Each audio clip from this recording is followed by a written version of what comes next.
Mediocre Hobbies Podcast. The old world is new again. Follow us online.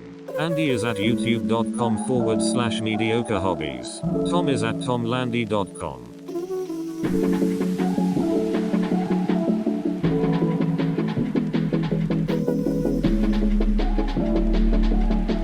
You and your fancy box. What fancy box do you speak of?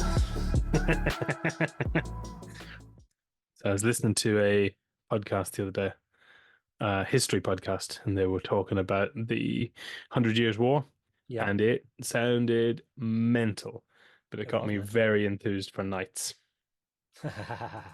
Like, let's see how enthused Tom Landy was. Like looking at heraldry for each of the knights that are there. There's a great story about one guy.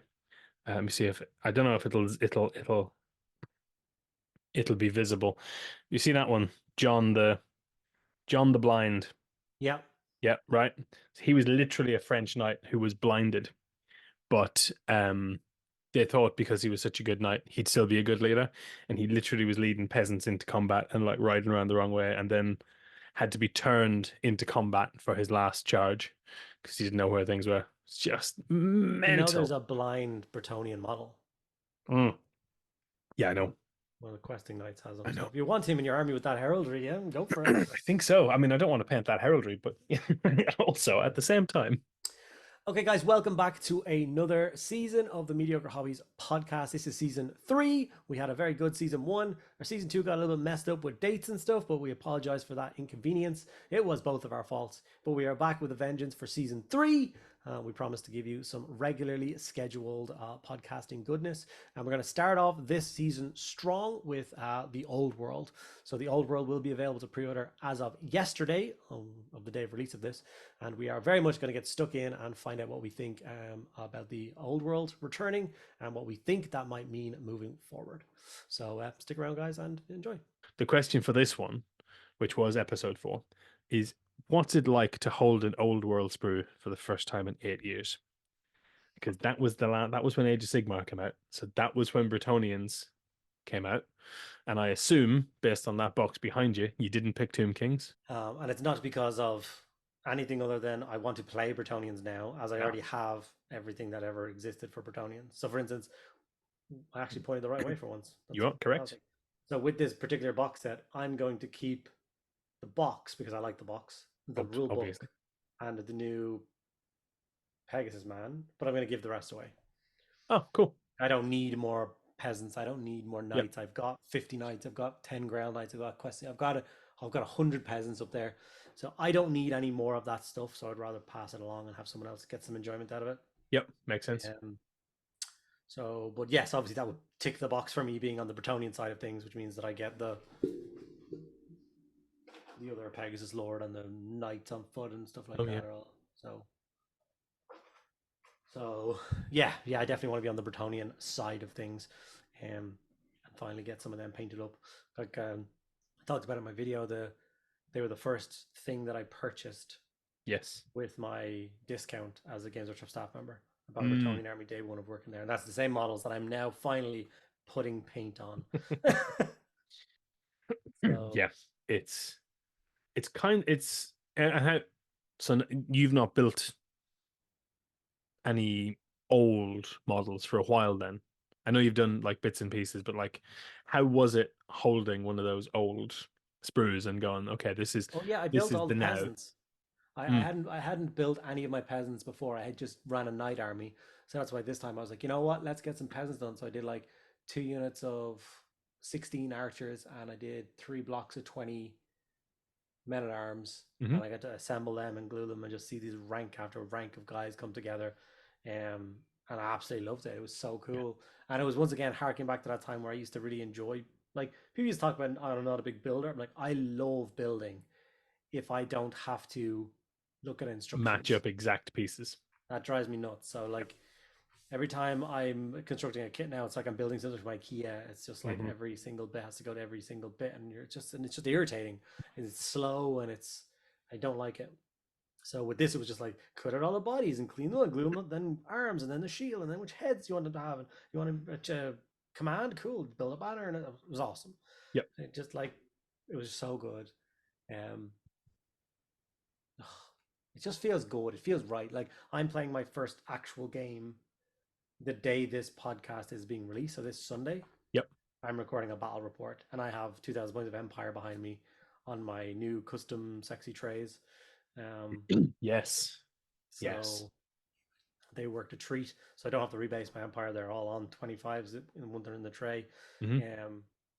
And I like the hype is just, it's so real. It's so visceral.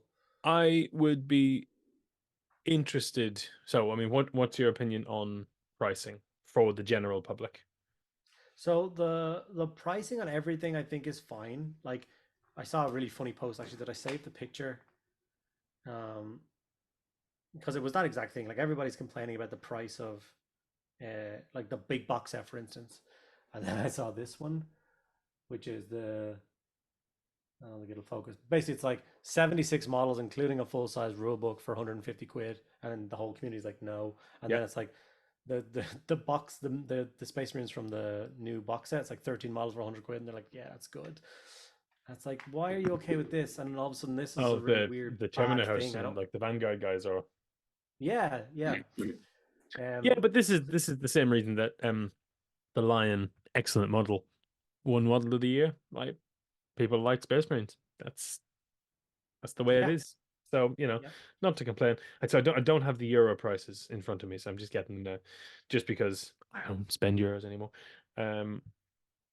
So price list Europe. Here we go. Okay, just having a look, just so I can talk to you in your money.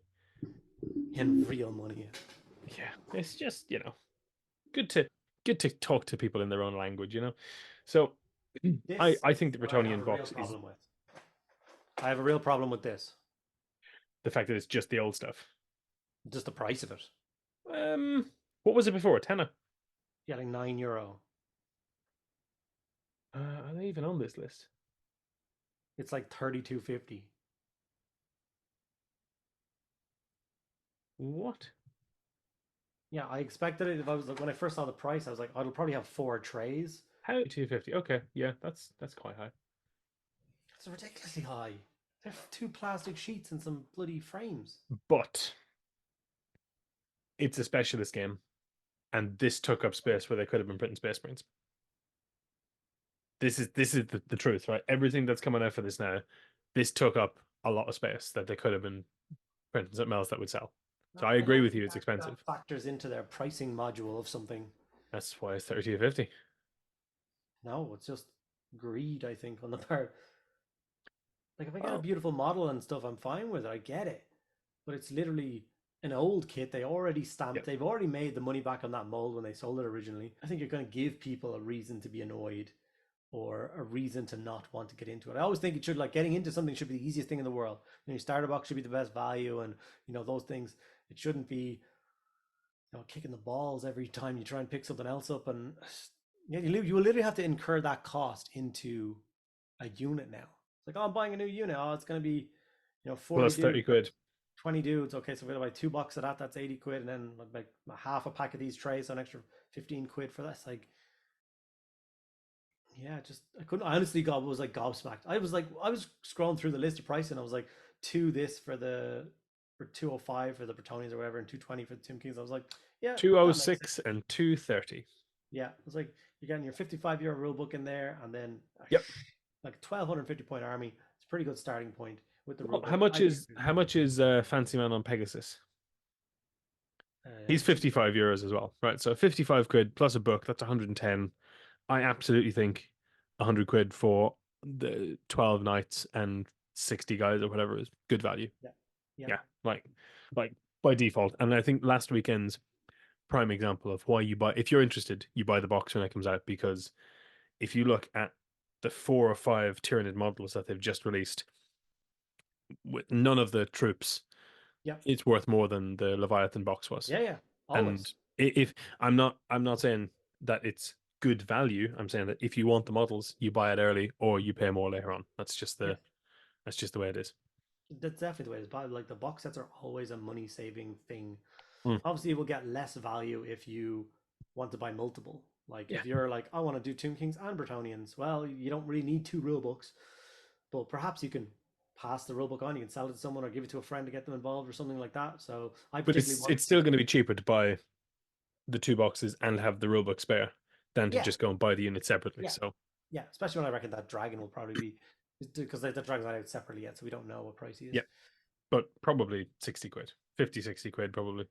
Because I he's think bigger than the more. Pegasus guy. He's way bigger than the Pegasus. He's on a big Yeah. monster base, like so. But there's Give not a lot extra. to him. Like he's empty. He's a skeleton, right? So who knows? Yeah, We'll see. We'll see what this is going to be an interesting value proposition. So just from my side, I'm very excited. I think it looks ace. It is the thing that they didn't do to Blood Bowl that I wish they had done, which was took a rule set that was good and just made it a bit more modern. yep. When they did Blood Bowl, they just copy and pasted it, and it was the way it was. And I did not like the old system, so I've never gotten back into Blood Bowl. But I'm Okay. very keen on what they've done to this one. So you've read it all then? I'm in the process of Lovely reading colored through. book, beautiful Yeah, blue book.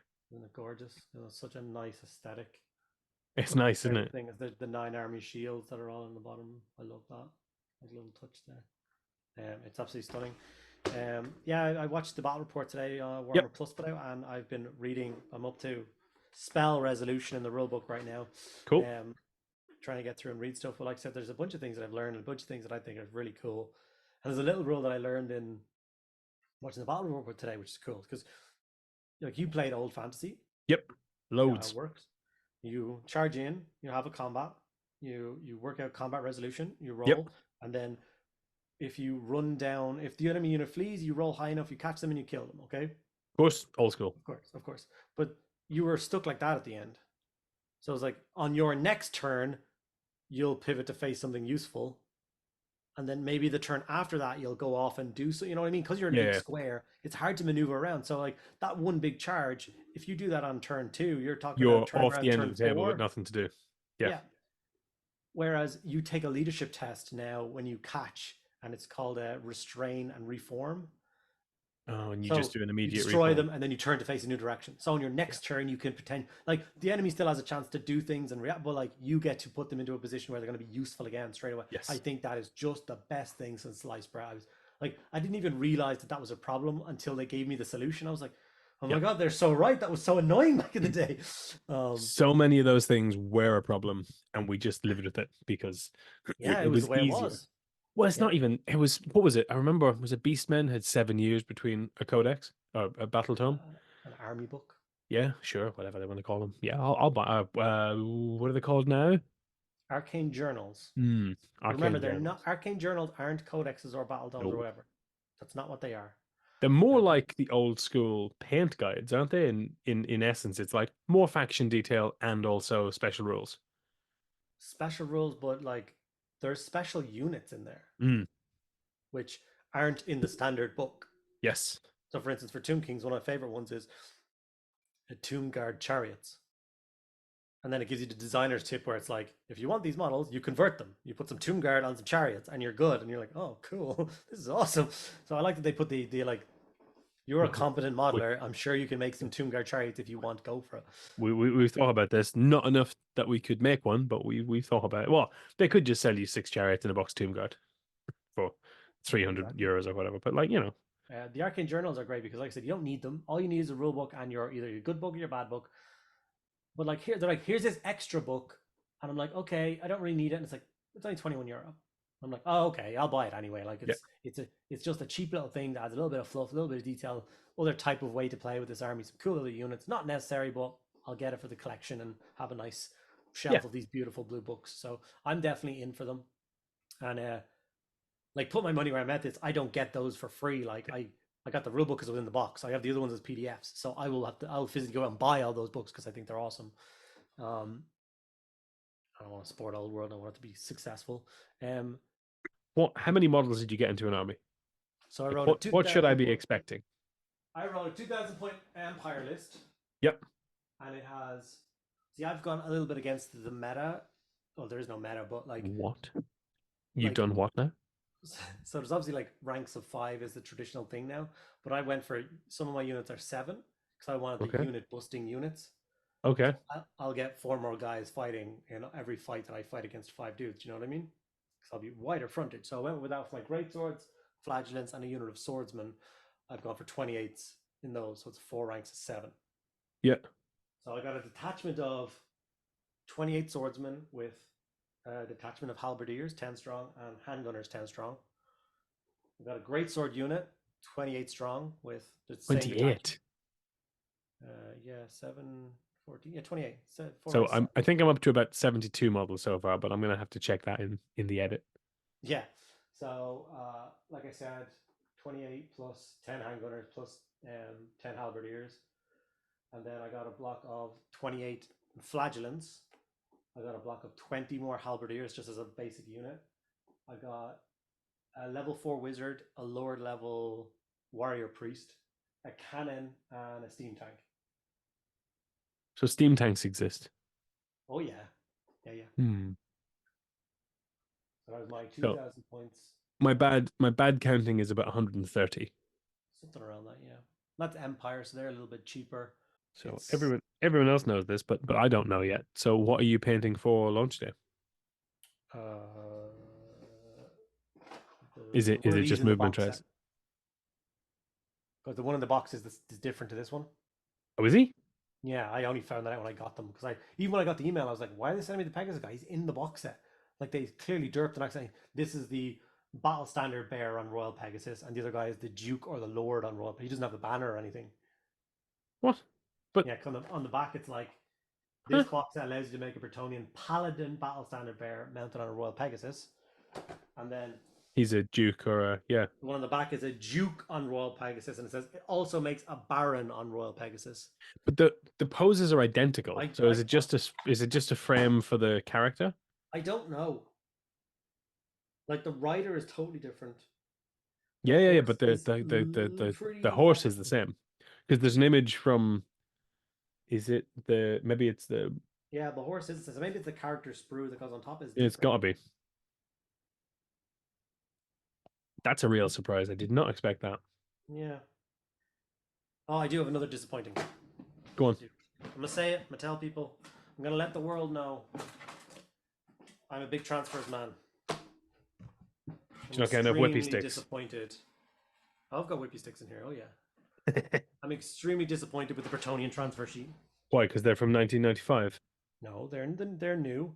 Okay. It's just the axe dudes. That looks like absolutely nothing. Well, it won't focus or anything.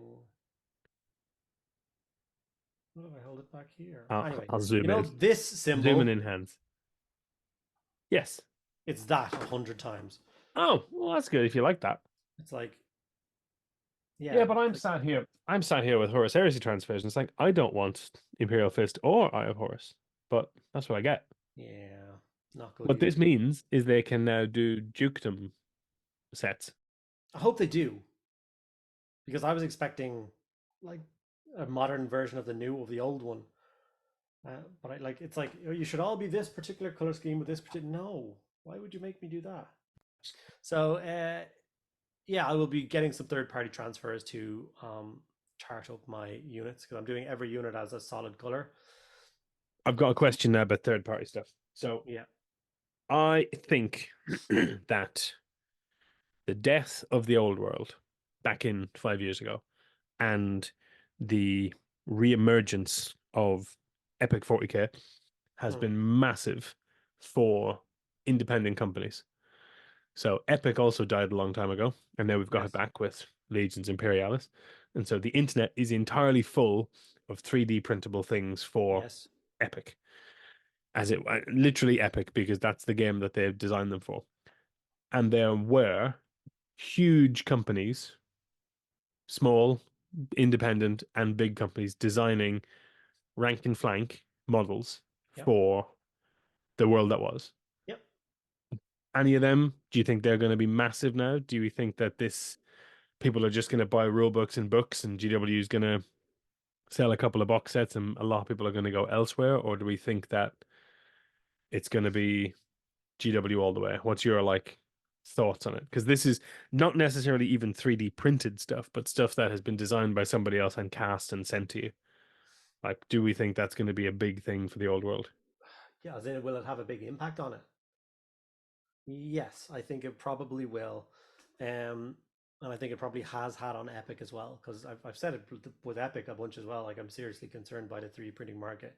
Because before I heard Epic was back years ago, when I first got my 3D printer, I was messing around and found like Yeah. tiny little Death Well, Wish you've 3D done workings. painting of them. Yeah, yeah, absolutely stunning pieces. And Yeah. like, even if it's like, oh, it's 8 mil instead of 6 mil, and you're like, okay, let me just change the Okay, yeah, percentage that's a size really of the thing, and then it's exactly yeah. what I need it to be. Um, like, yeah, it's a concern. It's more of a concern with that than it is with Epic, I think, because Yeah. they have both losing money from 3D printing people and then losing money from people who just have their armies that have no interest in buying new armies. Like, so they are buying like a hardback rulebook and either a good guy or a bad guy book. That's all you need. Like, I'm playing with my first game of my empire, and not a single new model there, obviously. Oh yeah, of course, yeah. What Um, could you do? There are no models. no, there's literally nothing I can do right now. Yeah. So and I said that in my last video. I was like, this is one of those things, guys, where if you want the game to succeed and to be like support it, you have to support it. Think about what, like, I talk about the idea that I'm going to be doing a Wood Elf army as one of my first armies. Whenever I get the opportunity and they really release Wood Elves, I'm doing them because I don't own Wood Elves. Yes. I'm gonna buy a Wood Elf army and I'm gonna create it. I'm gonna have a love for it and that kind of thing, because it's what's needed. Like, I'm going to buy the other box set. I'm buying the Tomb King's box, and basically for a dragon and the box, I will give the rest away. I have no interest in the rest, because once again, I have all the Tomb Kings already. I don't need any more of that, anything in that box set. So yeah, I'm going to be purchasing to support. I think it's once again, it's that worry that it's like, who is this game targeted towards? And I Sure. feel like it's returning players. It's old Yeah. fogies like us. It's not specifically targeted at the younger generation. Yep. And I think if you're going for the people who used to play it and used to love it, we're all in our 30s now, basically. And I think the percentage of 30-year-old hobbyists who have access to a 3D printer is much larger than below 30. Oh yeah. So I think that's then another concern of people doing it. But I'm kind of happy either way if they want the rulebook and they're getting involved in it and stuff. Hopefully, I guess you just got to play that game these days. Some people will 3D print and create their own stuff and play at home and do their own thing, and that's fine. It's everybody else that we need to focus on. Really surprised they've done metal models where they were fine cast models.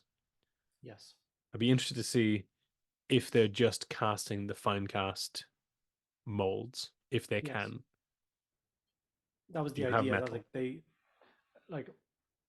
That was the idea of Finecast. It was a resin that could be poured into the metal molds and work. So obviously vice versa would happen. The same molds they were constructing for Finecast with probably the same technology and everything, and then they could just. So for instance, I will buy units of Ushapti Bowman. I already have 6 of them, but they're Finecast. Sure. You could only ever get them in Finecast. They were never released in metal, but now I can get them in metal, which is a fantastic thing. So No thanks. yeah, I will avoid them in metal, thank you.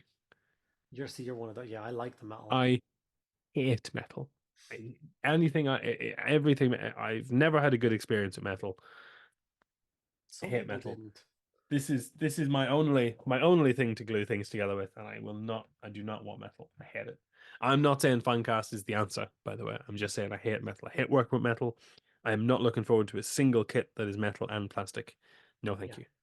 Do not want it. They did say that they were going to use a lot of the new forged wood resin for stuff, and that's kind of what I was expecting over the metal at all. But then No, they were it's just all the new stuff seems to be that, which well, is not like fine. the damsel on unicorn is forged wood resin and stuff.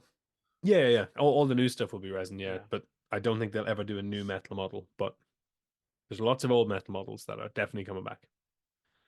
Yeah. I'm going to be Which I scared don't when it care. gets to my Warhawk riders, and I'm trying to glue eagles' wings and heads to it with a elf rider and some sort of scenic base. But I know, and well, I think the bigger problem is what are they doing for the Bretonian trebuchet. I mean, that was one of the worst models in Metal. And the Wood Elf 3-man, awful models in Metal. I had this thing on my stream the other day, and I was like, the problem that you had when you were a kid assembling metal models is super glue was crap. You used to use the Games Workshop glue, which was water. It literally glued nothing. And to prove a point, in the last 20 minutes of my stream, without pinning, no pinning, just super glue, and in 20 minutes I built this.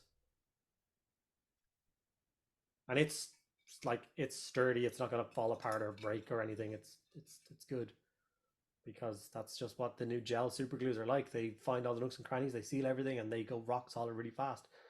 And you get these like really strong. So yeah, I built a crazy Twilight Sisters Wood Elf Dragon in like 10 minutes. It was great. Yes, but no, thank you. Yeah, I get it. People can, of course, ignore the metal. I'm very much on board with. I'm an adult now, so I should be able to build models differently. But I just do not enjoy working with metal. What did I buy recently that was metal? I mean, recently in the last 10 years. Can't remember. Didn't like it though. Just didn't like it.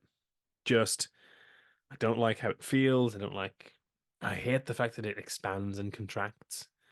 Like, if it gets warm, the model will expand, and then when it gets cold, the paint can crack and chip off it, and like those are all those weird horror stories, but I've never seen. Oh yeah, no, I've had that. I've got that on my. I've got 5 fire dragons in metal, and they are cracked and chipped all over the place. Disaster. I mean, look, it is what it is. I'm not. That's a me problem, but I'm just not going to inflict that on myself again. All right, guys. Thank you for sticking with us, talking about things that we liked when we were babies, and that still sat behind Andy. And you know what? It's not. It's not sat behind me. So sad times. If you want to follow us online, I'm just easy. I'm Tom Landy. Find me on tomlandy.com. That's easy. Andy, where are they finding you other than Mediocre Hobbies? Mediocre Hobbies. You can find me on YouTube, Twitch, everywhere. X, Instagram, Facebook. I'm everywhere. Everywhere. Was there ever a worse rebrand than X? No, not a single one. Like, I'm trying to just get over it now, and just because I kept saying Twitter, but I'm like, I just got to start saying, like, I was watched a Warhammer, the end of a Warhammer video the other day, and I was like, follow us on, and they were like, on X. I was like, oh yeah, that's what you're supposed to say now, isn't it? Okay. So yes, follow us on all those things. There will be links to all of those things down in the description below. If you're watching this on YouTube, any other format and platform, I have no idea. If you're listening to us, then it'll be in your show notes. Yes, that's the word, show notes. So yeah, thank you guys so much. I'm the professional here, Andrew.